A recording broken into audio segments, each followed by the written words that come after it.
Алматы облысы ел халқының ең тығыз қоныстанған өңірлерінің бірі болып табылады және индустриялық аграрлық маманданымы бар. Облыстың Қытаймен және Қырғыз Республикасымен ортақ шекарасы бар. Алматы облысында минералдық шикізат ресурстарының барлық дерлік түрі бар. Олардың ішіндегі ең маңыздысы түсті металдар болып табылады. Облыста өңдеу өнеркәсібі басым жағдайға ие. Өңдеу өнеркәсібімен қатар өңір экономикасының негізін ауыл шаруашылығы құрайды. Облыс іс жүзінде Алматы қаласының азық-түлік белдеуі болып табылады.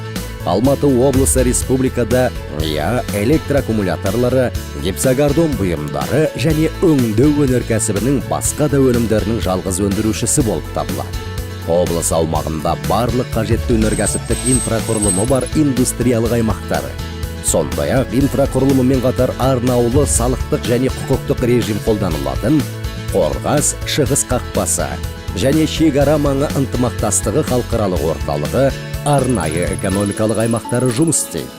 Алматы облысы шекара маңындағы сауданың дамыған инфрақұрылымы бар маңызды көліктік логистикалық торап болып табылады. Облыс аумағы бойынша Еуропаның нарықтарын Батыс Қытаймен байланыстыратын көлік дәліздері өтеді.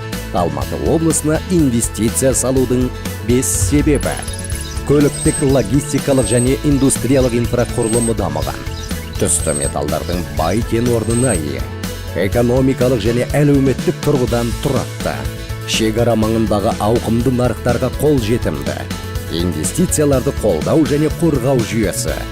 Алматы облысына инвестиция салыңыздар. Бізбен бірге гүлденіңіздер.